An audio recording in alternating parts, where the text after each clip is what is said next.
Hello, everyone, and welcome back. And one of the things that I really want to talk with you about today is that of Islamic art and architecture. And in order to understand the things that are made and also not made within the Islamic culture requires at least a little bit of background information. And I think we have arrived at a place in our own history in the West where we think we know a whole lot more about the Islamic faith than maybe what we actually do. And so I thought it would be helpful to provide you with some historical context and then maybe also a little bit of theological context as well as a way of thinking about this really diverse, interesting culture. In many ways, we have a beginning of the Islamic faith. Muhammad was born in 570 and he was a merchant. And at about the age of 40, he began to hear the voice of God, for lack of a better phrase. And these revelations, which became the core of the Quran, he began to acquire more and more followers. Um, so much so that when he was gaining followers here, in what is Mecca, he was eventually expelled from that town, right? And so like he had too many, he was gaining too many followers because one of the core tenets of the Islamic faith is the acknowledgement of only one God. And this part of the world, what we now consider Saudi Arabia and the Middle East more broadly, was a remarkably polytheistic place that like in this part of the peninsula, it was very polytheistic. There wasn't as much Judaism or Christianity, and so what Muhammad was preaching was very counter to what was traditionally believed there. So he was expelled from Mecca and then came back just 8 years later with an army of more than 10,000 people. And over the course of the next 150 years, the Islamic faith spread like wildfire. It was like a virus. And I mean this in the like a video goes viral on YouTube and not the flu is bad virus sense of the word. Um, in a matter of 100 years, the Islamic faith had swept through the Middle East, almost all of North Africa, and had infiltrated, that's not a good word, I beg your pardon, and had become part of the Spanish world to such an extent that it was only with the father of Charlemagne, the father of Charlemagne, Charles le Martel, or Charles the Hammer, that the Muslim army was turned back at the Pyrenees here in Spain. I mean, so think about this. In 150 years, from Medina and Mecca to all of this green, all of it, including Spain. I mean, the Muslims were knocking on the door of Europe. The early Islamic period we traditionally date from 630, that's the date when Muhammad returned to Mecca, until 1236, which is when Cordoba finally fell to the Christians. It was only in 1492 when the Muslims were finally expelled from Spain very broadly. The late Islamic period we date from 1236 until 1700. Although I'd like to say something about the Islamic influence in Spain. Um, from when the Islamic rulers took over until they were finally expelled at the end of the 15th century, the Muslims provided a model of ecumenical leadership for those who lived in the Iberian Peninsula. The Muslim rulers did not seem to care much whether you were Jewish or Christian or a believer in Islam. If you paid your taxes and followed the law, everyone was okay. I mean, this was an ecumenical world in almost every way imaginable. And some of the great Islamic artifacts are actually now found here in Cordoba and Granada for that matter. So we're going to spend some time today looking at a couple of buildings. One, we're going to look at the Dome of the Rock, which is in Jerusalem. We're going to look at the Great Mosque of Cordoba over here, and we might dip and dodge around in Turkey a little bit as well. Now, in order to understand the Islamic faith, we need to know the five pillars of the Islamic tradition, and these are the guiding principles of any Muslim's life, and they're worth a little bit of our exploration because I think if we think about them, we might think that even if you're not a practicing Christian, how great of an overlap there is within this faith tradition. So, as a way to get there, let's think about the relationship of the Christian faith with the Jewish faith. Traditionally, like if I grab my Bible from behind me over here, and it's my mom's Bible, the one in my office. Um, the Bible is broken up. This Bible, my mom's Bible, is broken up into a couple of different parts. And let me see if I can go to the title page. Holy Bible, the American Catholic Edition. Nope. All right. This is her Bible from when she was a kid, so I think it's from like 1962. All right, here we go. I'm getting there. Contents. Number one, the Old Testament, and number two, the New Testament. So the Old and the New. Now you might have heard me and you might have noticed that when I speak of these religious texts, I refer to them as the Jewish Bible and the Christian Bible. And the reason why I call the Jewish Bible, the Old Testament, the Jewish Bible, is that if you happen to be Jewish, it's not the Old Testament, it's just the Testament, it's just the Bible. Old replies that there's something newer, and the people of the Judaic faith do not recognize that newer. So I refer to it as they refer to it as the Jewish Bible. The New Testament is the Christian Bible because the Jewish faith does not sort of adhere to that. I also think about the value judgments as it pertains to words like old and new. For example, would you rather have an old car or a new car? And the answer is it probably depends upon the car. Sure. Um, but generally speaking, we think of the newer as being better than the older. And I want to remove that kind of language from my teaching. So I refer to the Jewish Bible, the Christian Bible, and then we can think about the third text in the David religious structure, and that is the Quran. So when we think about the Christian Bible, we think of that as a further refining or altering of the Judaic faith, right? It's not a completely new religion, the Christian faith. It's just a further development of the Jewish faith, right? What religion was Christ? Jesus was a Jew.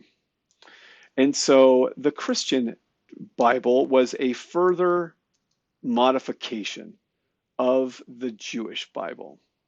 And that relationship between the Christian Bible and the Jewish Bible is the exact same of a relationship as the Quran has with the Christian Bible and the Jewish Bible. So also next to me here at my desk, I think it's here.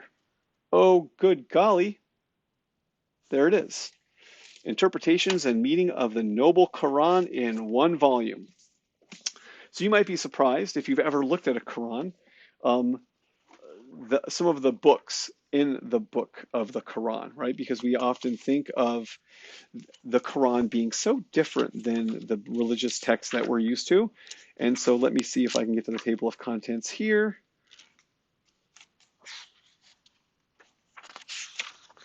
So here are some books in the Noble Quran. How about this? The Book of Mary, the Book of Jesus. In many ways, the Quran is a further refining for Muslims, a further refining of the Christian and Jewish message rather than something completely new, right? The the the Muslims sort of acknowledge the life of Christ. They don't acknowledge his divinity, which I grant you is a big sticking point. But they believe in the historical Jesus. They believe in his holiness. They acknowledge that he was a prophet. But the big difference is that within the Islamic faith, Muhammad is the last and final, and I would suppose greatest prophet. And so the Islamic message is a continuation of the Jewish and Christian message rather than something new and distinct from it. And the first thing a Muslim must do is acknowledge that there is no God and Muhammad is his prophet. This is the profession of faith.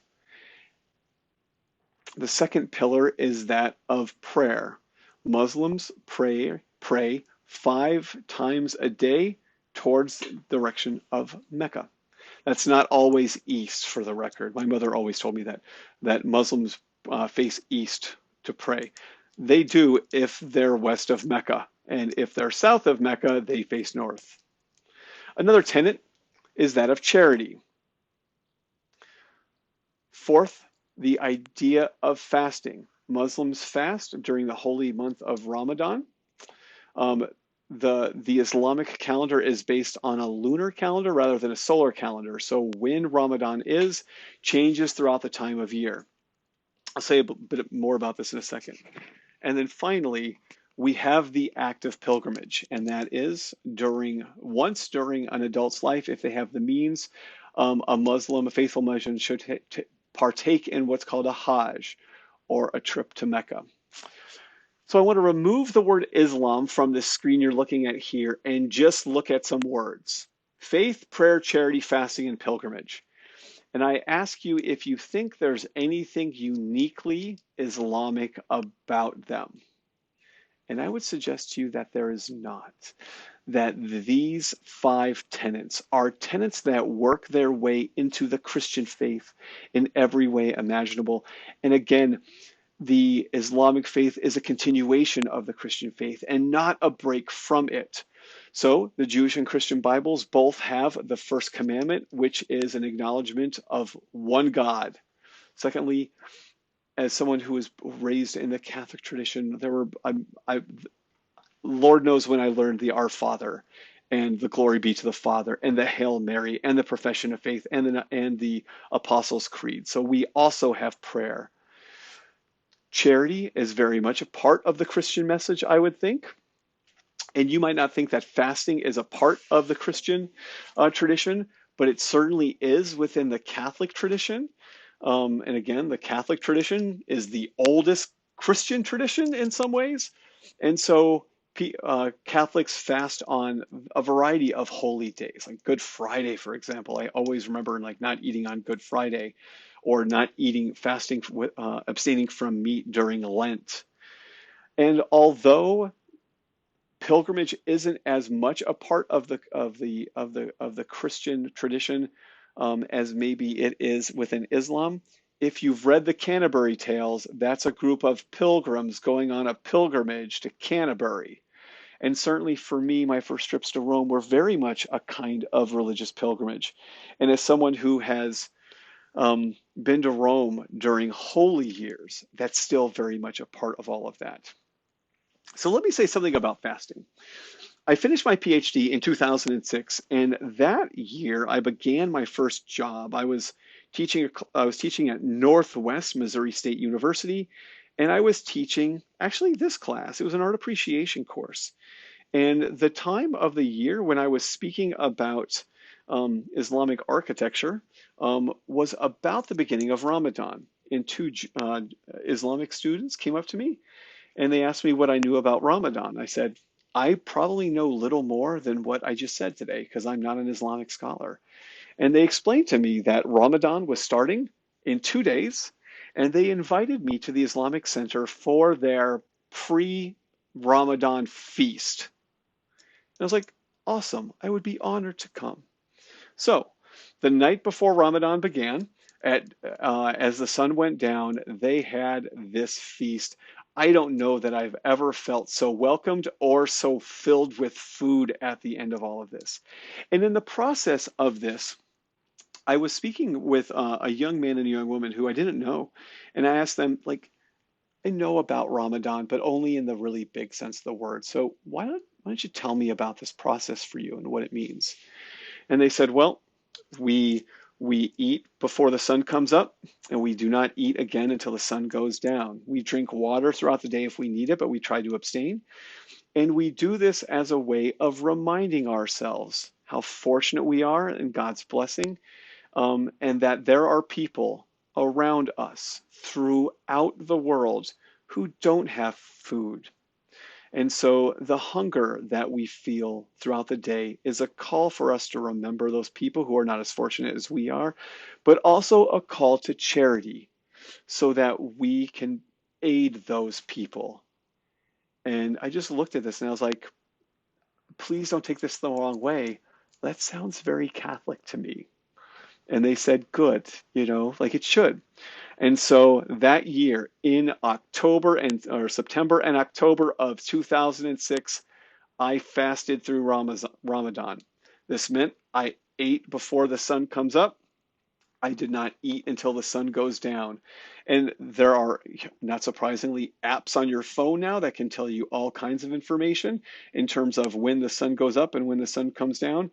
And this means that if I was fasting right now, I would eat breakfast before 6:22, which is when the sun rises, and I would not eat until 8 o'clock. Now, to be fair, it's summer when I'm recording this, but that's when those things would happen.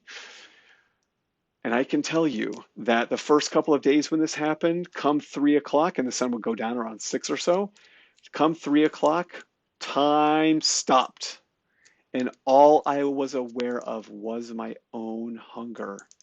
And I was making dinner so that I could eat precisely when the sun went down. And then I took $5 a day and put it into a jar and gave that money to the food bank at the end of all of this. But it was a remarkable process, and it's one of the kind of thing I invite people to do it for a couple of days, um, and then think about what it means to do it for an entire month. I lost 9 pounds, and was aware of my hunger every single day. So I give you a building. It's a beautiful building in Jerusalem. It's called the Dome of the Rock. Now, in order to think about this building, let's talk about some words because words are important. A Jewish place of worship is often called a temple or a synagogue. A Christian place of worship is often called a church. A Jewish place of worship is a mosque, and this is not a mosque. A mosque has certain architectural features that show up again and again. This has none of those features, at least few of them. This is not a mosque. It is a kind of memorial structure. And if we think about the exterior of it, it has been remarkably decorated, as most Islamic structures are. The most recognizable element of it now is this gold dome. The dome wasn't gold to begin with. It was kind of a pewter color, and the goldness dates from the 19th century. You will notice a couple of things. One is that the dome is on a round drum, hooray Pantheon. You'll notice that the structure is an octagon in shape. Hooray! In some ways, it kind of might remind you of San Vitale. And it has an ambulatory around the inside of it, just like Santa Costanza. In many ways, this structure is an interesting hodgepodge of the religious structures of earlier cultures, and this isn't surprising. It's part of the great tradition. We don't invent, we borrow and steal. That's what we all do, not just the Christians, not just the Romans, not just the Greeks, but the Muslims as well. And so let's start by looking at the exterior of this. I mentioned the round dome on a round base. You can see it here, round dome, round base. And then on the outside, you can see that we have architectural elements that by now are familiar to us. We have arches, we have columns, we have pillars, we have all of those things. This structure, inside of it, is a rock. That's why it's called the Dome of the Rock and not the dome of a turkey sandwich. There's a rock on the inside of it, and this is that inside. And I'll show you a picture of the rock in a second. In a lot of ways, this mimics some of the things we saw earlier, like the Church of Santa Costanza. And I'll remind you what that looks like in but a moment. There are columns on the inside. We have an ambulatory that goes around the inside. We have Roman arches, we have columns, and one of the uniquely Islamic architectural elements is this alternating stonework of light and dark stones. It really is a development of Islam, and we will see it in Christian churches all throughout Europe in just a couple of hundred years. This is the stone. This is the rock. And it was upon this rock where Muhammad took his night journey. This was an event in the life of Muhammad where he ascended to heaven from Jerusalem and then was whooshed back to Mecca. This rock is also a place that has significance within the Judeo-Christian faith as well. So, for example, the if when we get to the Renaissance, we'll look at some statues of the sacrifice of Isaac. So, in the Jewish Bible, um, Abraham is supposed to sacrifice Isaac on a rock. This is the place where that allegedly happened. And so this rock is not just sacred to the Islamic tradition, but also within the tradition of Judaism and Christianity as well. Again, it's not a coincidence that Muhammad flew up to heaven from a place that was sacred to both the Jews and the Christians. It's a really, really important idea. And here you can see a dome's eye view of this structure. The building has been constructed around all of this.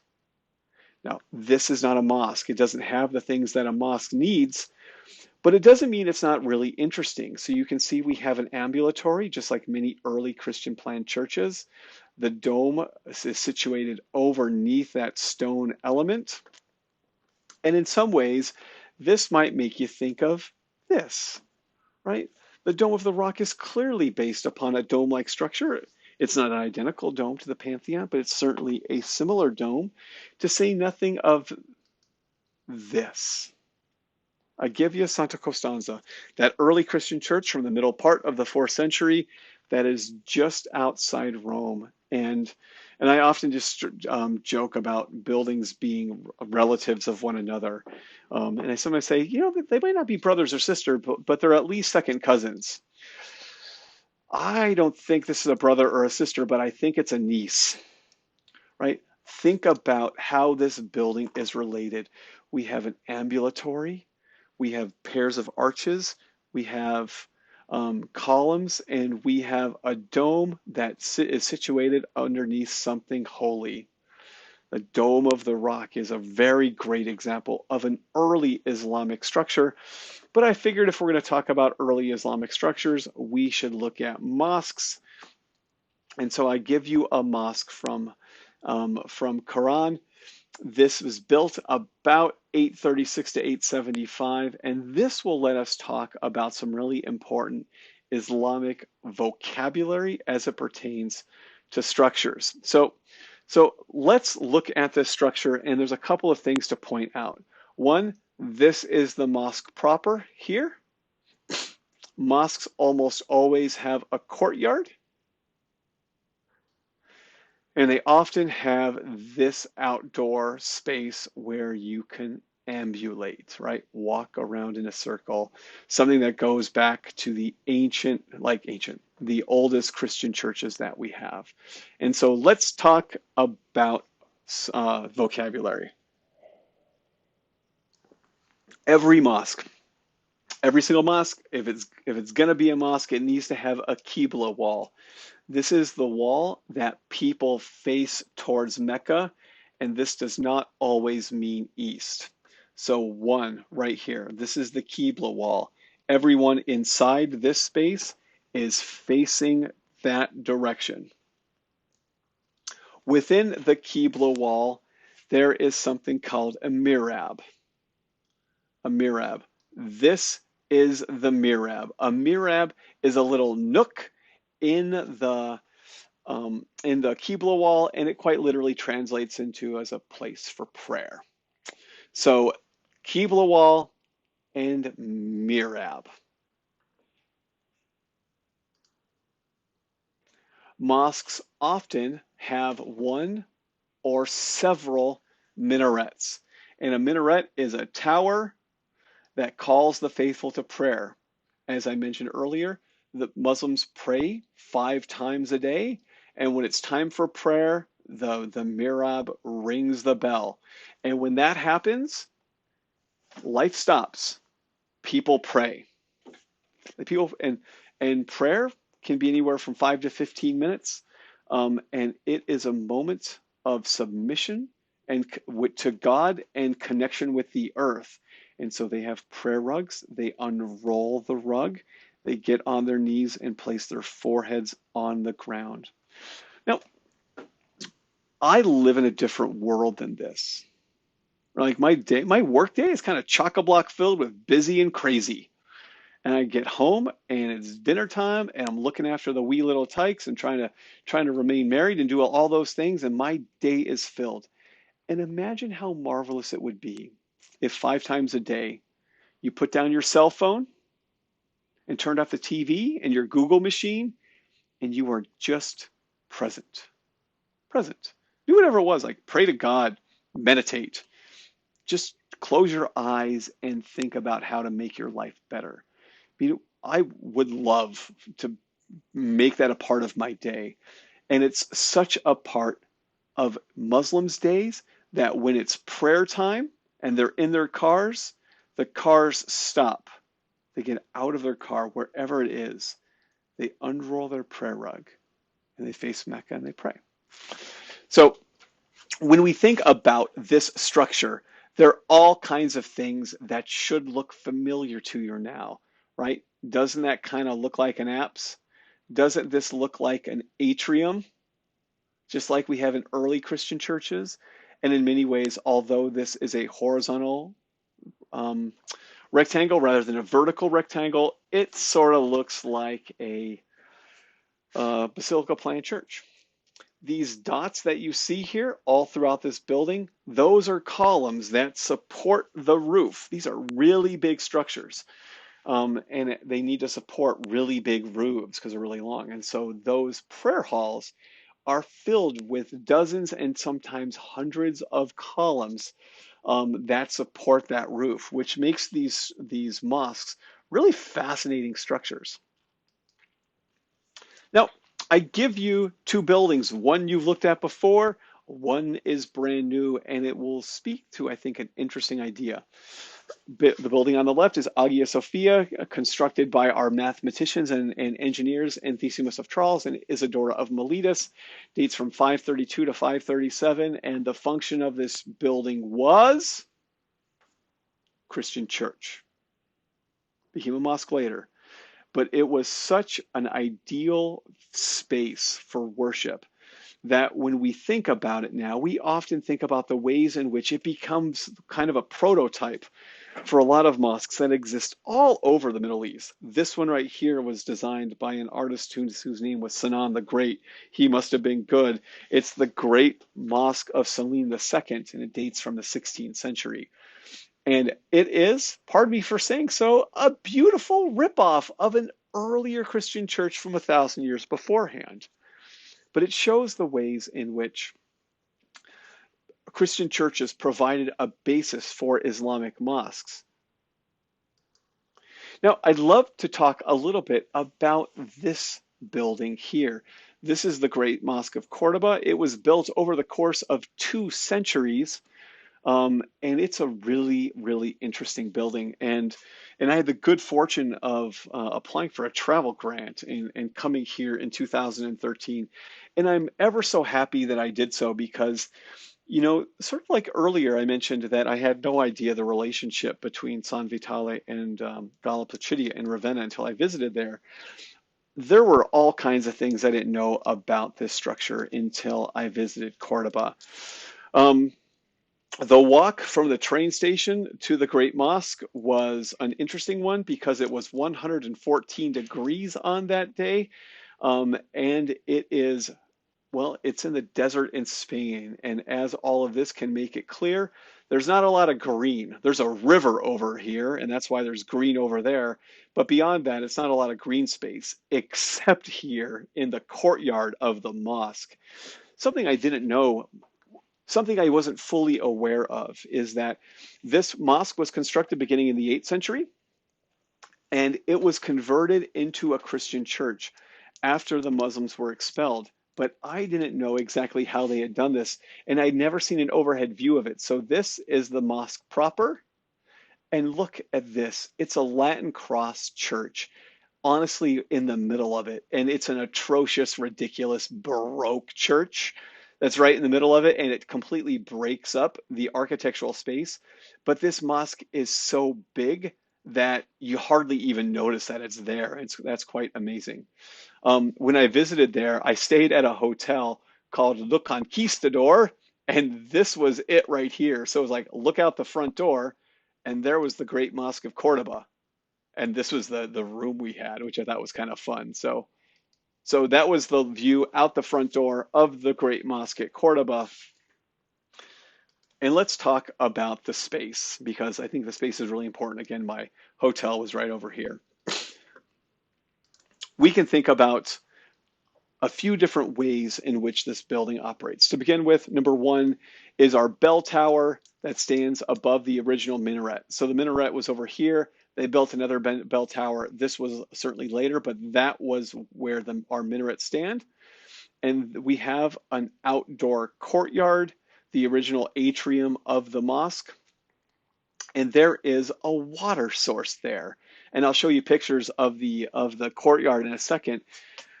I mentioned it was 114 degrees when I got there. I'm from Arizona, so 114 is still really hot, but it nearly melted my poor Iowa wife.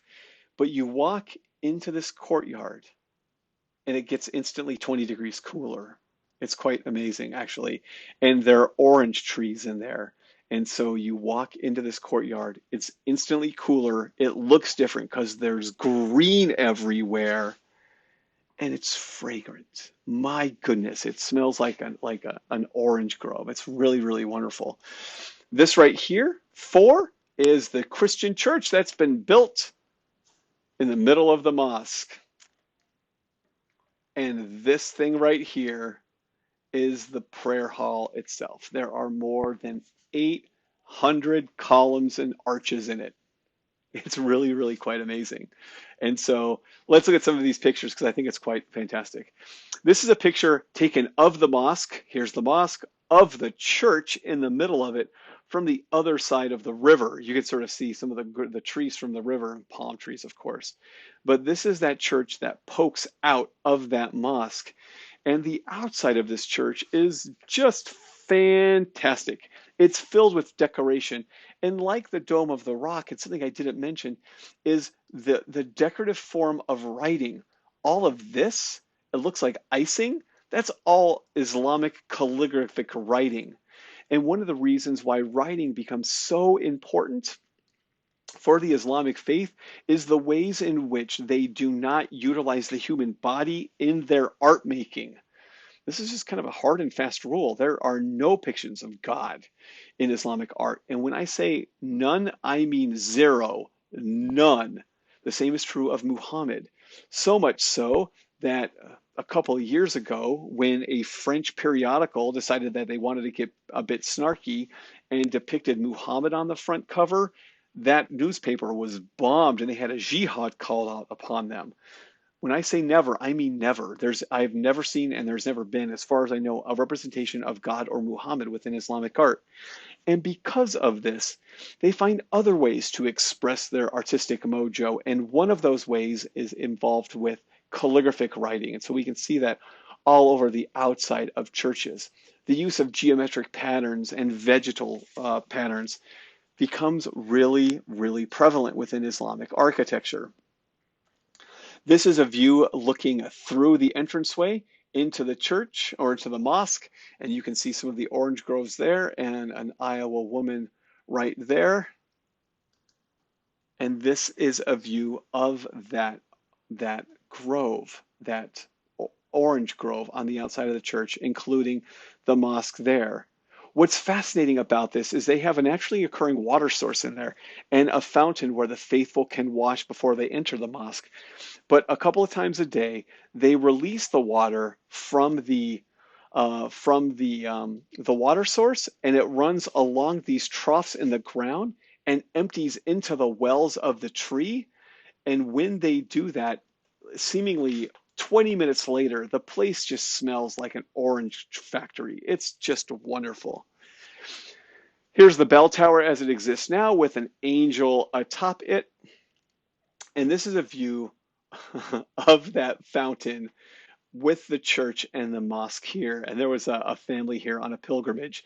And I just love this photo because every single one of them is on their iPhone at the exact same time. Here's an inside of the Great Mosque of Cordoba. And you can see some things that we saw earlier today, and that is the alternating colored and light stone. And it's kind of hard to make out, isn't there, that on the inside of this structure is hidden a church. It is that big. It is like a Walmart big. And they use this really fascinating double archway um, support system to create a sense of height and to support that ceiling. So you can see we have this column, it rises up in an archway, and from that archway rises another pier and another archway, which in turn supports the roof line. And because of this structure, there are these clerestory windows all around it that provide a sense of an illumination, but that illumination is often diffused with screens and kind of like shades, which make it just kind of soft. There's some stained glass in here. The stained glass is not from the 9th or 10th century, but dates from a little bit later. But we have these lobed arches, which is an Islamic element that does not show up in earlier Christian architecture. Neither does this. I can't think of a Christian building that utilizes this kind of structures either. Medieval art of European West, is going on in the same time in places like Ireland and France and Germany during the 8th and 10th centuries. And one of the things we'll talk about as it pertains to illuminated manuscripts is something called the horror vacui. Horror, like scared of, vacui, blank spaces. So we'll often have a manuscript page that is just filled with drawing and color and little doodles. And that same horror vacui shows up in Islamic architecture in Spain. It's like if there's something blank, they will decorate it. And these lobed architectural patterns is a great example of all of that. In many ways, the architecture of the Great Mosque is just filled with eye candy, and you don't quite know where to look. I mean, I think this is kind of a fascinating picture because it's viewed of a crucified Christ here through the archway towards part of that church. And when you look at these two buildings side by side, you can certainly see the relationship between a very early Islamic structure and the Great Mosque at Cordoba. I probably could have gotten kicked out of the mosque for doing this picture, but it's the panorama photo from your iPhone. You get the idea of the size of this space. It's absolutely enormous. And I refuse to tell you how I did it, but it's kind of fun. Now, I mentioned to you that there are different elements of Islamic mosques, and one of those things is what's called a mascura, which is a screened-in area in front of a mihrab that's reserved for a ruler. And this is that space at the of the Great Mosque. I'll show you a dome in a second. This is that dome. Church in the background, dome above the church. This is the mihrab, and at least the Christian architects made this dome mimic that one. And this is it. I mean, it is absolutely fascinating to look at. And it's hard to get in there to take pictures of it because they have restricted it because, again, I'm not a ruler. But you can kind of see how this thing has been created with a series of arches, right? So that is an arch, an arch, an arch, an arch, and they have other arches, arches, arches, arches. And through the construction of these alternating arches, they've mimicked it up here, and it's this over-the-top, super fantastic decoration that speaks to the beauty of the Islamic artistic tradition. Here's the church in the middle of it, and you know, it's just hard to get enthusiastic about a third-rate Baroque church in the inside of this incredible mosque. But one of the things I think it speaks to is the ways in which the Christians and the Muslims got along so well for centuries. And when I came to Cordoba, the first morning, Anna and I wanted to come into this space, and it was closed for prayer. I thought, oh, prayer. And we waited in the courtyard. And when prayer was over, people left. They were all Muslims. I was like, oh, how lovely. And then that afternoon, they had mass in the church. And I thought, how lovely that even in the world in which we live, in which it seems that sometimes we have less in common than maybe what we originally thought, that this space, as much as any other, still accommodates two of the great faith traditions. Because at the end of the day, um, we're all part of a tradition of the Judeo-Christian faith, and so these are some more pictures of the inside of the church. Although when you see the Great Mosque of Cordoba in textbooks, these are the kind of pictures that you see.